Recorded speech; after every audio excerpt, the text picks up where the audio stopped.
Hello guys, welcome to our English Home Language, Term 2, Week 2, Thursday's work. Today we're going to do some phonics, handwriting and writing.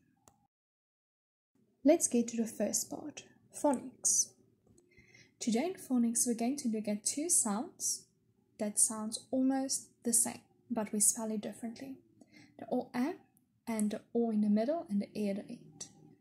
Examples of these words are oats, sun, cope, boat, coal, hope, foam, cone, road, joke, goal, goat, code, load, wrote, home, soap, bloat, coach, bone, float, toast, robe, and rope. Now I want you to go back to those words that I read now just before this, as soon as you're done writing these columns. I want you to make two headings, the one with the word mole and the second one with the word toad.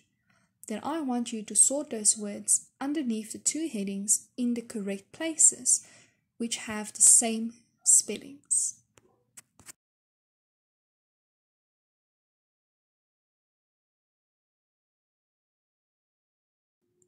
The correct words that were supposed to be underneath the word mole was sun, hope, road, code, home, robe, cope, cone, joke, road, bone, and rope.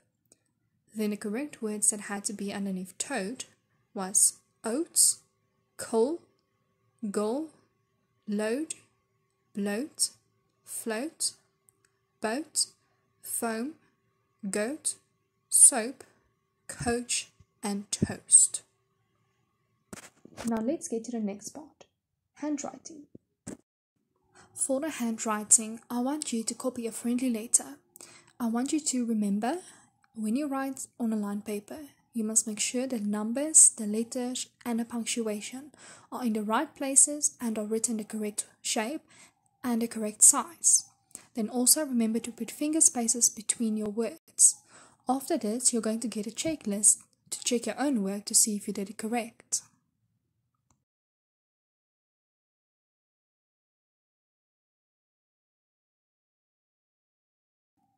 Now let's see if you did it correct. Follow this checklist to see if you did it correct. First things first, capital letters shaped correctly. If you did it correct, make a right mark. If you didn't do it correct, make a cross.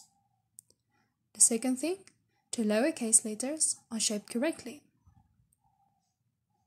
Punctuation marks in the correct places. Capital and lowercase letters touching the correct lines. Finger spaces between your words. And all words spelled correctly. If you did it correct and you have right marks at all of them, then good work. If you don't have right marks at all of them, it's okay, then next time you try it again. The last part of today's work is writing. For today's writing, let's first revise the 5 steps of the writing process. Pre-write, draft, revise, edit, and publish. Now in the previous 2 lessons, we did pre-writing and drafting. Now we're going to do step 3 and step 4. First we're going to start with step 3. Step 3 is where you're going to make changes or you're going to put extra words if you are not happy with your work yet. You can also put in descriptive details. For example, if you wrote the dog sits, then you can now put extra descriptive details. For example, the brown dog sits. And you can also put extra words, for example, the brown dog sits on a chair. Then, when you're done doing revising, you're going to do step 4, editing. This is where you make sure your spelling is correct and your grammar is correct, and that all your sentences make sense.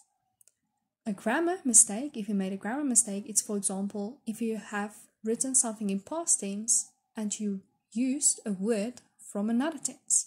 For example, if someone ate this morning and you write, they eat this morning, then you must go change the eat into ate. Now the entirely last part for today's English work is homework. For today's spelling words, I want you to go practice these 10 words. It's still part of the previous lesson's words. Throat, note, hole, boat, nail, bone, float, squash, again, and square. Remember to go read at storyberries.com. Thank you very much for visiting and can't wait to see you again. Bye bye.